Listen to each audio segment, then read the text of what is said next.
Why, hello there. Welcome to this video. My name is Leah. I'm a progressive YouTuber. I do Wednesday and Saturday shows where I talk about cultural trends, news, politics, all that stuff, just so that I can use my political energy for something good in the world. If that's something that you're interested in, well, then you're in the right place. Welcome. If you're one of the new subscribers that I got recently from my video detailing the first year of my transition, my first year on HRT, welcome. I'm happy to have so many new supporters. Thank you so much for your support. I do appreciate it greatly. Now, obviously, if you've looked at my channel, most of what I cover is news and politics, so I may do some more videos in the future going over transition stuff or just transition related stuff. So even if you're here from that video, from that HRT video, I really do hope that you stick around and watch my content and help support me. That would mean a lot. So lately I've been talking a lot about the two campaigns that are running right now, the Trump and the Harris campaign. I've been talking about them a lot because that's just sort of been what's going on. We are nearing the election. It is very close, within the next month or so, if you can believe it. And obviously this has been getting a huge focus from me because it's really important. This election is going to decide many issues, and it sort of is like an inflection point for our country where we decide if we're going to careen off the cliff and essentially have a lot of issues in the future with, authoritarianism and stuff like that, or we can sort of have like someone who's sort of status quo, but is definitely not going to destroy the country for personal gain. So, there are two choices, and they are very, very different choices. Now, you may or may not be aware, but there are a lot of things also happening overseas, internationally, in the Middle East. And I just really wish I had more time to cover both the presidential race as well as the stuff happening in the Middle East. But as I've mentioned before, I work a full-time job. I do as much as I can here. I try to dedicate my time to what I think is like the most important thing in the moment for me to cover and stuff like that. But obviously there's just too much going on for me to cover 10 to 20 hours a week with just like 2 videos a week, of me just like getting up here for an hour and trying to like cover as much as I can. I'm doing my best, but I don't have a team behind me, and I'm doing this by myself, and I'm working the full-time job. So unfortunately, I just have not had enough time with my show to like cover really what's going on in the Middle East and the complexities and the nuances going on with the conflicts over there. That being said, today's show is almost going to be entirely dedicated to talking about the stuff going on in the Middle East, because we have had some recent developments, kind of news that I think is important to bring you. And some of that news is coming from the big man himself. We did hear from Biden today. He came out and did a press conference. I'm recording this on Friday, so he came out and did a press conference today. I did not expect that, but he did take questions, and obviously the Middle East was a big focus for, the questions that were being asked of him. So I do want to talk about that. I want to go over some articles and some other information that we have already. So here we are, and I am going to go ahead and just start reading from this article. In late January, as the death toll in Gaza climbed to 25,000 and droves of Palestinians fled their razed cities in search of safety, Israel's military asked for 3,000 more bombs from the American government. U.S. Ambassador to Israel, Jack, along with other top diplomats, sent a cable to Washington urging State Department leaders to approve the sale, saying there was no potential that the Israel Defense Force would misuse the weapon. The cable did not mention the Biden administration's public concerns over the growing civilian casualties, nor did it address the well-documented reports that Israel had dropped 2,000-pound bombs on crowded areas of Gaza weeks earlier, collapsing apartment buildings and killing hundreds of Palestinians, many of whom were children. Liu was aware of the issues. Officials say his own staff had repeatedly highlighted attacks where large numbers of civilians died. Homes of the embassy's own Palestinian employees had been targeted by Israeli airstrikes. Still, Liu and his senior leadership argued that Israel could be trusted with this new shipment of bombs, known as GBU-39s, which are smaller and more precise. Israel's Air Force, they asserted, had a decades-long proven track record of avoiding killing civilians when using American-made bombs, and had demonstrated an ability and willingness to employ it in a manner that minimizes collateral damage. While that request was pending, the Israelis proved those assertions wrong. In the months that followed, the Israeli military repeatedly dropped GBU-39s it had already possessed on shelters and refugee camps that it said were being occupied by Hamas soldiers, killing scores of Palestinians. Then, in early August, the IDF bombed a school and mosque where civilians were sheltering. At least 93 died. Children's bodies were so mutilated their parents had trouble identifying them. Weapon analysts identified shrapnel from GBU-39 bombs among the rubble. In the months before and since instance, an array of State Department officials urged that Israel be completely or partially cut off from weapons sales under laws that prohibit arming countries with a pattern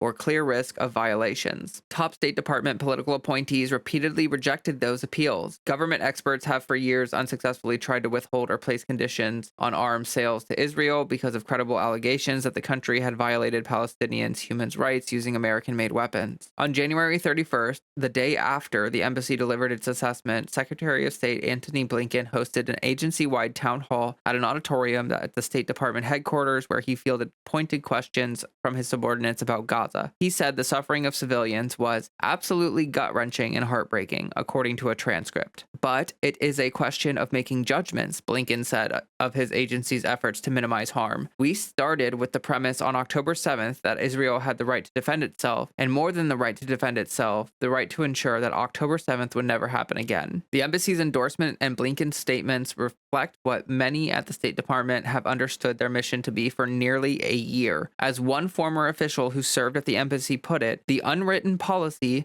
was to protect Israel from scrutiny and facilitate the arms flow, no matter how many human rights abuses are reported. We cannot admit that that's a problem, this former official said. The embassy has even historically resisted accepting funds from the State Department's Middle East Bureau, earmarked for investigating human rights issues throughout Israel, because embassy leaders didn't want to insinuate that Israel might have such problems, according to Mike Casey, a former U.S. diplomat in Jerusalem. In most places, our goal is to address human rights violations, Casey added. We don't have that in Jerusalem. Last week, ProPublica detailed how the government's two foremost authorities on humanitarian assistance, the U.S. Agency for International Development and the State Department's Refugees Bureau, concluded in the spring that Israel had deliberately blocked deliveries of food, medicine, into Gaza, and that weapons sales should be halted. But Blinken rejected those findings as well, and weeks later told Congress that the State Department had concluded that Israel was not blocking aid. The episodes uncovered by ProPublica, which have not previously been detailed, offer an inside look at how and why the highest-ranking policymakers in the U.S. government have continued to approve sales of American weapons to Israel in the face of a mounting civilian death toll and evidence of almost daily human rights abuses. This article draws from a trove of internal cables, email threads, memos, meeting minutes, and other State Department records, as well as interviews with current and former officials throughout the agency, most of whom spoke on the condition of anonymity because they were not authorized to speak publicly. The records and interviews also show that the pressure to keep the arms pipeline moving also comes from the U.S. military contractors who make the weapons. Lobbyists for those companies have routinely pressed lawmakers and State Department officials behind the scenes to continue to approve shipments both to Israel and other controversial allies in the region, including Saudi Arabia. When one company executive pushed his former subordinate at the department for a valuable sale, the government official reminded him that strategizing over the deal might violate federal lobbying laws. Now, this article that we just went over barely details kind of like the situation. Like, it gives you a rough summary of essentially kind of like the tactics and the things that have been going on for a while now. The U.S. is constantly running cover for Israel and making excuses for the killing of aid workers, the killing of civilians en masse.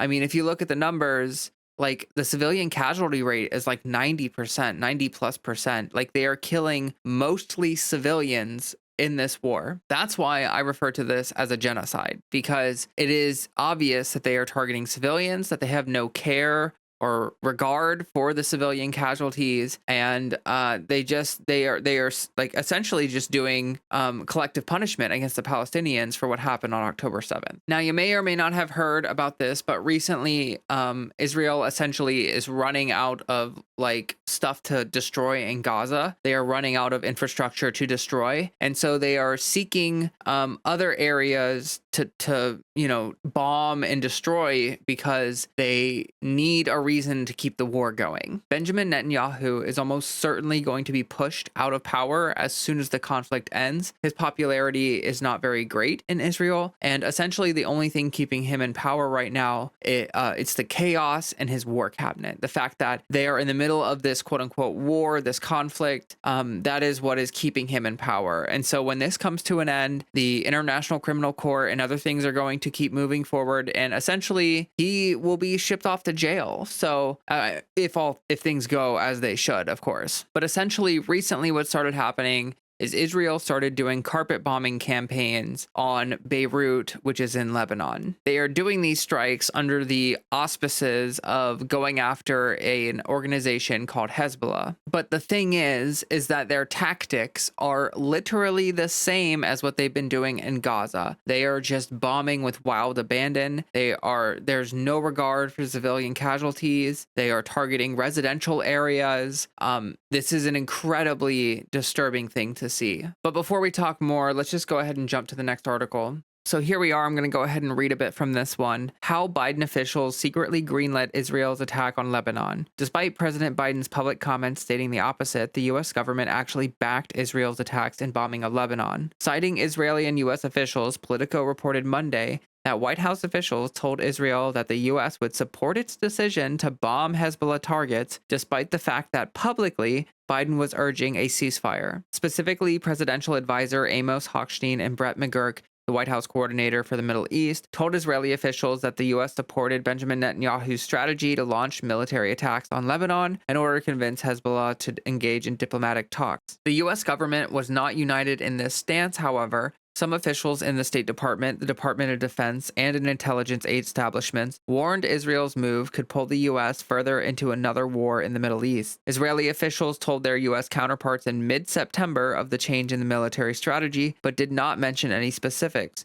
McGurk and Hochstein, while reportedly urging caution, replied that it was a good time to attack Lebanon as Hezbollah had suffered losses in previous months. The report contradicts what the administration said publicly. Biden was asked Monday if he was comfortable with an Israeli ground invasion of Lebanon and replied, "I'm comfortable with them stopping. We should have a ceasefire now." But ceasefire talks are seemingly in limbo as Israel continues to bomb Lebanon, killing more than 700 people since September 23rd, including Hezbollah leader Hassan Nasrallah on Friday. Israeli officials dropped multiple U.S.-provided 2,000-pound bombs on residential buildings in Beirut's southern suburbs to kill Nasrallah. The U.S. government, led by Biden, appears unwilling to use its military support of Israel as leverage to stop the latest conflict, much as it refused to do in Gaza. So what these two articles really bring to the forefront for me is that the administration knows that it's unpopular to support the conflict, knows that it's unpopular to support bombing residential buildings with 2,000-pound bombs, but they're going to do it anyway. They're going to do it anyway, and they're just going to lie about it instead. They're just going to get up in front of people and say, oh, we shouldn't be killing a single civilian. We shouldn't be hurting a single innocent person. And yet we're still going to provide the IDF with 2,000-pound bombs to destroy residential buildings and kill innocent people. Like, kind of what has been going on in this conflict is that the Biden administration and the State Department keep trying to act like they're constantly urging, their heart bleeds, and they're constantly begging the IDF and Netanyahu to stop the war crimes and to stop killing civilians and to be more careful and all this stuff. They won't admit to the war crimes and stuff like that, but they will say that there have been too many civilians killed in this conflict, and they simply say that, like, oh, we're trying to urge them to stop. Like, the thing is that the U.S. is the parent state of Israel, and we're not acting like it. Like, the head of state is acting like it's just completely out of his hands what Netanyahu decides to do. Like, he's acting like if Netanyahu decides to kill 40,000 more civilians, all we can do is shake our fingers and scold him for it. Like, he's acting like he has no actual leverage or power to do anything about this conflict, when that's simply not true. We are breaking international and our own federal laws to continue to provide weapons to Israel. Obviously, there have already been rulings that there should be a ceasefire in Gaza and humanitarian aid is needed there ASAP. And that was like months and months and months ago that happened. But if he wanted to, Biden could stop this conflict like immediately. All he would have to do is cut off all the extra military supplies we are giving them, other than what we are doing to support the Iron Dome. Like, that in and of itself would stop the conflict. Like, we don't have to stop, supporting their defense or whatever, which I know is just like what the U.S., I guess, feels like it has to do.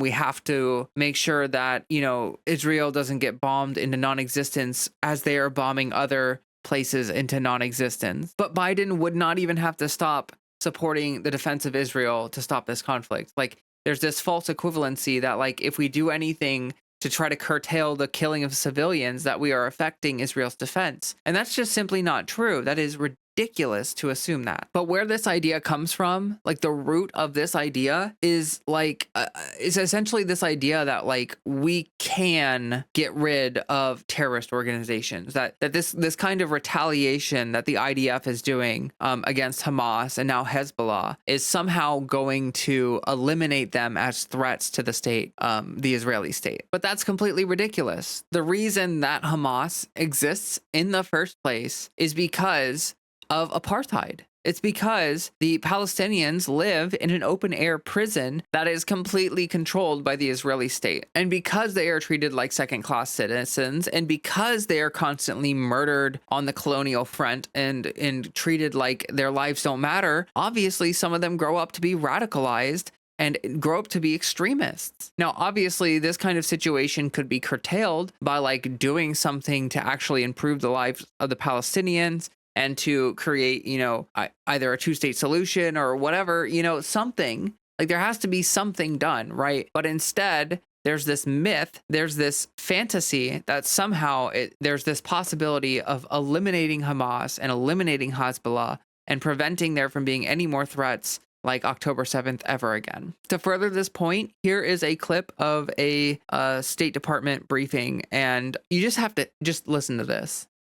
What we're seeing in Lebanon, we saw a similar pattern with regards to Rafah. First, the U.S. saying that they wouldn't want to see Israel conducting major operations. Then Israel going ahead with what they called limited operations, and then this continued tolerance of sort of day-to-day attacks. That has led to over 44% of all buildings in Rafah being either destroyed or damaged, according to satellite photos. Which is to say that there might not have been a major operation in Rafah, but there was cumulative attacks that led to a good deal of destruction. So how does this precedent of Rafah portend for Lebanon? So every conflict is different, but if you look at what we continue to engage with Israel about when it comes to Lebanon, is ensuring that they have the ability to attack terrorist targets, terrorist infrastructure, a terrorist organization, but ultimately we want to see a diplomatic resolution. Well, was that the case with Rafah, for instance, not just in Rafah, but... We've never wanted to see a diplomatic resolution with Hamas. Well, okay.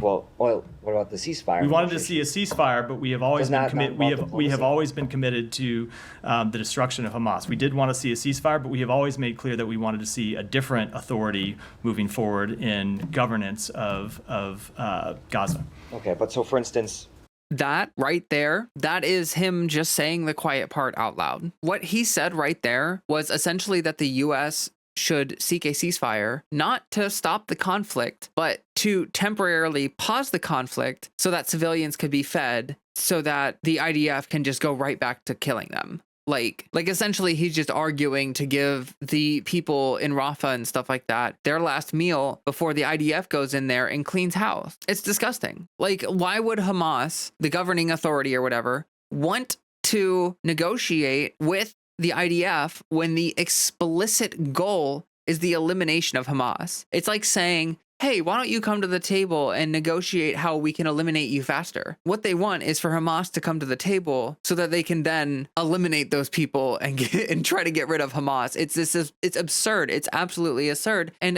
the thing is that by doing all of this stuff, by doing the bombing campaign, by doing this entire genocide in Gaza, they are creating more extremists. They are creating future extremists because people are witnessing their parents, their whole family just get murdered by rampant bombing, by just nonstop conflict.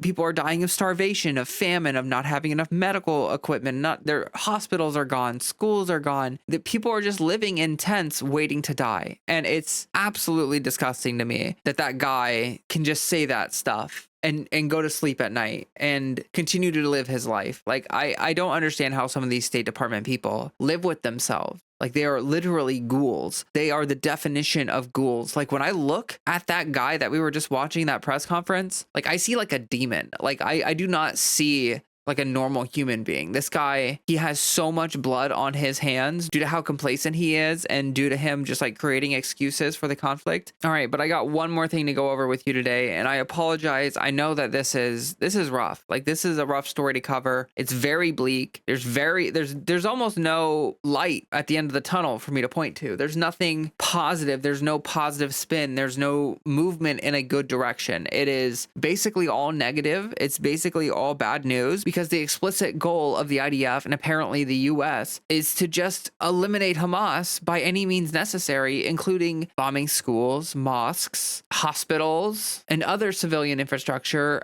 because they just deem it as terrorist infrastructure as long as they suspect that there might be a guy in there that is potentially a Hamas insurgent or something. To these people, like, killing 100 civilians is worth getting like one Hamas guy. And it's just really disgusting. I've heard other people use this example, and it's kind of like saying, hey, there's a school shooter over at this school. Just drop a 2,000-pound bomb on the school and get rid of the problem. That'll solve it. That'll definitely get rid of the school shooter, but it'll also get rid of all the other kids that you're trying to protect. And let's be real, the only reason why that doesn't apply over in the Middle East is because of racism, because the people that are heading this conflict and doing the genocide do not value Palestinian lives as real human lives. All right, so last thing before I get out of here, I just want to cover Biden did a press conference just out of nowhere today. He just came out of his little crypt or wherever he's sleeping, and he said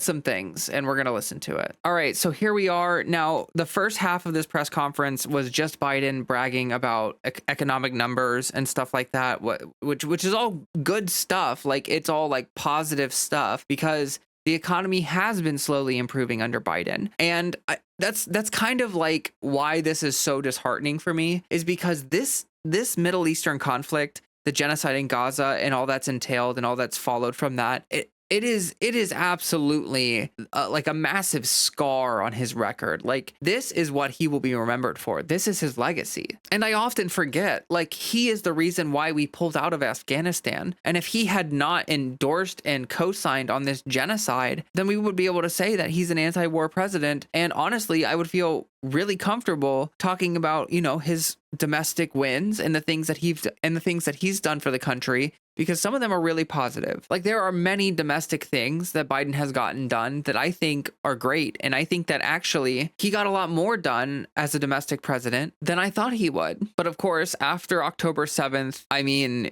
what can you say? He's just consistently co-signed the genocide, and he has been the most Zionist president we've ever had. He has been absolutely Israel's best ally that they've ever had in the US. So anyway, once the floor opens up to questions, people obviously start questioning Biden on the Middle East, everything that's going on there. And here we go. Well, I don't want to get going.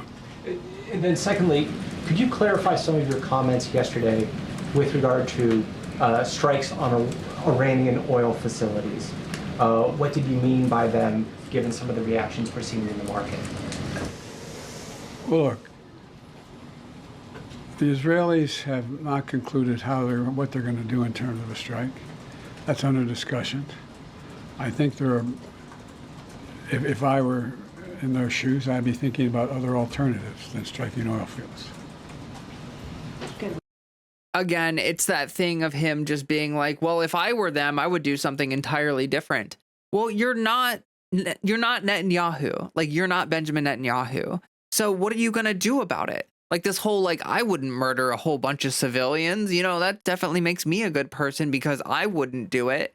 Like, just because you wouldn't actually drop the bombs on the civilians, which I don't even believe at this point, but even if you wouldn't actually do that, by sending the bombs over, you're still essentially just doing that. Like, you are literally co-signing it, and you're trying to put this distance between you and the actions of the Israeli government. And it's absurd. It's absolutely absurd, because there is a direct pipeline of weapons, and it comes straight from him. Thank you, Kareem. Thank you so much, Mr. President, for being here. This week, Senator Chris Murphy said it's certainly a possibility that the Israeli government is not going to sign any diplomatic agreement prior to the election, which is what you have been calling for so long, potentially to try to influence the result. Do you agree? Do you have any worries that Netanyahu may be trying to influence the election and that's why he has not agreed to a diplomatic solution? No administration has helped Israel more than I have. None. None. None. And I think Bibi should remember that. And whether he's trying to influence the election or not, I don't know, but I'm not counting on that. You've said many times. So this answer right here, I think this was a really damning answer. And it's not obvious at first when you first hear it, but when you reflect on what he just said was, we've given them everything they've asked for. We've done literally everything they've wanted. So when we tell them to stop bombing civilians, they should stop bombing civilians because we're sending the weapons to bomb civilians. And because we keep sending them the weapons to bomb civilians, they should be so grateful that they stop bombing civilians. Like, clearly, Netanyahu is just taking advantage of Biden just being completely unwilling to stop the weapons. Like, he won't do a dang thing to stop the conflict. And Netanyahu knows that. He knows that. And that's what's going on here. It's destroying Biden's public image. And that's not the most important thing right now, but it certainly does affect the election. As you will see in this press conference, he ties Kamala Harris directly to his decisions with this conflict and says that she's going to be the same thing as me, basically. And I surely hope that that is a lie. I surely hope that that's just not true, and that's just because she keeps towing the line and she's sort of just biding her time and waiting for her moment to change something in this conflict. But it's just, oh my gosh, we gotta get through the rest of this. Times recently that you want to speak to him, that you plan No, to. I didn't say plan to. I didn't say want to. You don't want to? No, I didn't say that. You're making it sound like I'm seeking and then speaking. I'm assuming when they make the judgment of how they're going to respond, we will then have a discussion. Good. Thank you. Thank you, Mr. President, for being here. What are you advising the Israelis to do in terms of their retaliation to Iran? And at this point, you still haven't spoken to Netanyahu. Is it fair to say that you have little personal influence over what he decides to do? No. Look, our teams are in contact 12 hours a day. They're constantly in contact. Well, apparently they're talking all the time, but nothing is getting done. I've already had my presidential daily brief. We've already had interface between our military, the diplomats. It's in constant contact.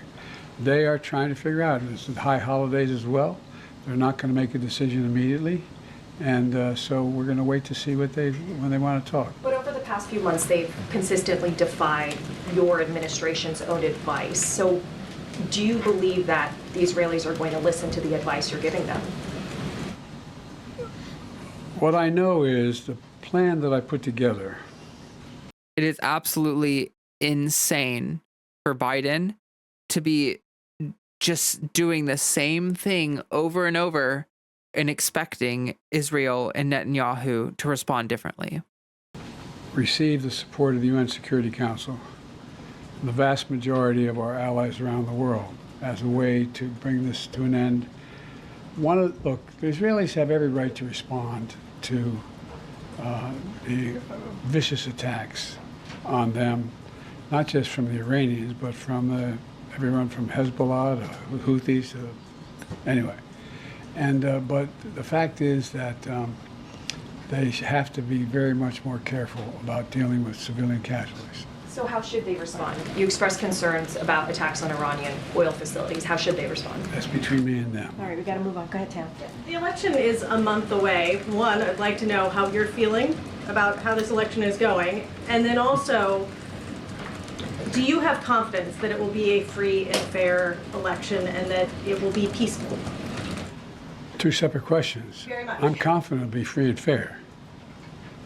I don't know whether it'll be peaceful. The things that Trump has said and the things that he said last time out when he didn't like the outcome of the election were very dangerous. If you notice, I noticed that the vice presidential Republican candidate did not say he'd accept the outcome of the election. They haven't even accepted the outcome of the last election. So I'm concerned about what they're going to do. Are you making any preparations, getting security briefings related to domestic security? I always get those All right, briefings. we gotta move on. Go ahead, Keila, and then we have to do a couple more. Hi, Mr. President. When are you considering imposing sanctions on Iran, and would you include oil in those sanctions? That's under consideration right now, the whole thing. I'm not going to discuss that out loud. And just on your comments yesterday on the port strike, you said, by the grace of God, it's going to hold. Is there any reason you think that this Well, there's more to temporary do. A suspension? month from now, there's more to do in terms of everything from the whole notion of mechanization of the ports and the like. There's more to resolve. Go ahead, Daniel. Thanks, Green. Thank you, Mr. President. Last night you said that there's still a lot to do to avoid an all-out war in the Middle East. I mean, firstly, aren't we pretty close to that definition already? And secondly, what can you really do to stop that happening? There's a lot we are doing. The main thing we can do is try to rally the rest of the world and our allies into participating like the French are in Lebanon. It's not, they're not the ones directly supplying the weapons and required things to murder civilians. Like they, God, I don't understand. I don't understand. This is disgusting to watch. It's really hard to watch. I'm sorry that I'm having you watch this with me. And other places to tamp this down. And but when you have proxies as irrational as Hezbollah and the Houthis, and it's a hard thing to determine. Go to Toulouse. I gotta go, kid. I know. He's telling me I gotta go. I said I'd take a couple questions. All right, you're the last. I think she's increasing her credibility with it. You have to take some more. Toulouse, you're gonna be the last one. Thank you, Mr. President. Thank you for spending some time here with us. There have obviously been a number of crises that the country has been facing over the past several days, with the hurricane, with the port strike, with the situation in the Middle East. Can you talk about how your vice president, who is running for the presidency, has worked on these crises and what role she has played over the past several days? Well, I'm in constant contact with her. She's aware we're singing from the same song sheet. She helped pass all the laws that are being employed now. She was a major player in everything we've done, including passage of legislation which we were told we could never pass. And so she's been, and her staff is interlocked with mine in terms of all the things we're doing. Mr. President, did you ever think about it? Totally up to you, sir. All right, go ahead. Yeah, Nandita, sir, no, sir. I didn't call on you, sir. I didn't call on you, Nandita. Thank you. Nandita, go, Nandita. Mr. President. Pope Francis calling for a day of prayer and fasting. Prayer and fasting this Monday, October 7th. Your reaction, sir? I will prayer and fast. Okay, that's acceptable to you in terms of Israel's response. How long are you okay with Israel bombing Lebanon? What is acceptable to you? All right, guys, that's it. Thank you, everybody. Thank you, Mr. President. Thank you, sir. Thank you, sir. Ukraine, have you made a decision on long-range weapons? Do you want to reconsider dropping out of the race? I'm back in. What made you want to come here today, Mr. President? All right, everybody. Thank you, Mr. President. Thank you. Please come back. Thank you. So that is the press conference that we got today from our president, and I don't even know what to say, honestly. What's going on in the Middle East is shocking and appalling, and the fact that our leader, our president, is just so complicit in it and just refuses to use his power. It's America. If Biden wanted to stop the conflict, he could stop it tomorrow. All it would take is a phone call with Netanyahu where he puts his foot down and says, if I see another bombing campaign, if I see another residential area hit, that's it. You're cut off. And I mean that. But Netanyahu's playing him. He knows that Biden is a sucker, and he knows that Biden will give him whatever he asks for. I find it shocking that the questions were so pointed there in that press briefing. People were literally saying, like, what power do you have to stop it? And he just kind of obfuscates and acts like he doesn't have the actual power to stop it when he does. I could go on and on and on about this topic for a long time. There are many, many things that are going on in the Middle East that I do not have the time to cover. A lot of them are bad things. There are very many bad things happening over there right now. And all we can really hope for is that Kamala Harris is going to be different. I want to be very clear that like I don't know for a fact that Kamala Harris is going to be better on this issue than Biden, but I do know that she's going to be better on this issue than Trump. One thing that we have to keep in mind is that Harris is not going to be perfect. I've been talking her up a lot lately. I've been hyping her up a lot. And yeah, she's done some cool things like picking Tim Walz as her VP. But it's really, really important to keep in mind that she is a politician and she is going to do things that I don't like, that you don't like. She's going to disappoint us. That's what politicians do from time to time because they follow the money or they follow the trends or they just do stupid crap. The thing is that I think that it will be easier to move Harris and move her positions through public pressure and stuff like that than it will be to move Trump. Trump is immovable. He's going to do what he's going to do. Public pressure is not going to affect what he does that much. And I know I said that there's no light at the end of the tunnel, that there's no hope in this story, but I will say the only hope that I have is that like it just does not make sense to support the conflict and the genocide and everything on the level that we have been supporting it unless you're Joe Biden. To be very clear, Joe Biden, as he mentioned, has been Israel's greatest ally. He has done more for them than anyone. Even Republican presidents in the past have threatened to withhold arms due to atrocities that the IDF commits and stuff like that. But Biden is like the most ideologically Zionist person to have ever existed. And it's clear what he's going to continue to do with that belief system. All right, that's going to bring us to the end of the show today. I know it's a bummer. I know it's kind of a sad one. It could be even more sad. I mean, there are so many details that if I gave you could ruin your day or your week or your next couple weeks or the next 6 months or the next several years for you. And I just want to do a PSA here. I do follow the stuff going on in the Middle East, and there have been moments during that where I've had to give myself a little bit of space from seeing the atrocities and seeing the stuff going on over there. Now, I don't mean that I stop paying attention and I just ignore what's going on, but there are a lot of graphic images. There's a lot that I've seen, especially on things like TikTok and stuff like that, which have been burned into my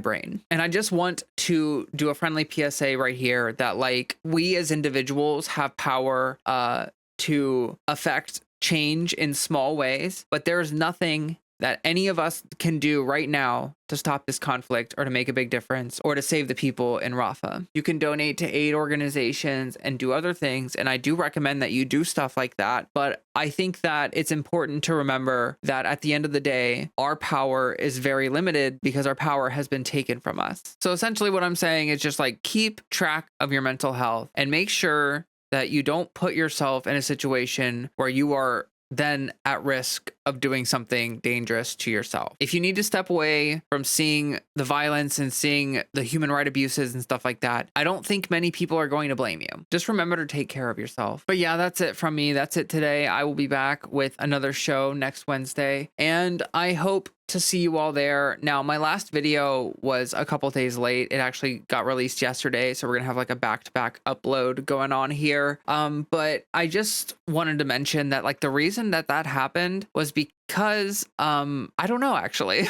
I worked really hard to get my Wednesday show done on Wednesday of this past week, and I went to upload it before I left for work, and it was like uploading 0%, and it just got stuck on that. Now, I saw something where it was like channels were being removed for spam or deceptive practices or something like that, and there were channels being wrongfully flagged. I think maybe my channel got blocked from uploading. Like, I think maybe I might have been flagged. It might have been because my 1-year HRT anniversary video did really well. Actually, it's been still getting views and new subs, which I really appreciate. But I think maybe that video might have been successful like enough to get me flagged because I'm a small channel or something. I don't really know what happened, but I just know that I could not upload for like 2 days. Like I tried on Wednesday and I tried on Thursday, and it just would not let me upload my freaking Wednesday show. and I was freaking out. I thought I was shadow banned. I thought that there was like someone working at YouTube that like hates me or something and just like tried to nuke my ability to upload video. Like I didn't even know what was going on. I had no idea what was happening. But it's good to know that I'm back able to upload videos and it's working and everything's fine, I guess. But yeah, apologies for my last video being a couple days late. It's not really my fault, but I still feel bad that it happened. All right, if you like the content, remember to leave a like on the video. If you comment down below, just say whatever. It just really helps me out in the algorithm, even just saying hi or just mentioning that you watched the video and you enjoyed it. All of that helps me out greatly. And you know, if you're not subscribed, hit the subscribe button. I would love to have you join my push for 200 subscribers. I'm not really sure if I should set the goal for 200 subscribers because my goal was 100 subscribers and my HRT video kind of blasted me past that. Like I'm at 150 subs right now and I might grow even a little more from that video still. But I guess I'll just say that the next goal is 200 subscribers, and if we push past that real soon, which, you know, I would be extremely grateful for, then I'll just set a new goal. I've got a link tree. It's in the description box of this video. It's got all of my socials. You can look up my threads, my TikTok, all that stuff, Instagram, whatever. I post daily on the social media. It's just kind of doing a daily update and stuff like that. I also have a Discord, and it's pretty small, but it's growing very, very slowly but surely. And if you want to chat with me or other people that watch my content, that's where you'll find them. Alrighty, I'll be back on Wednesday with another show. And until then, I just have one little favor to ask of you, and that's for you to find, I don't know where you're going to find it, but just find some water and drink it.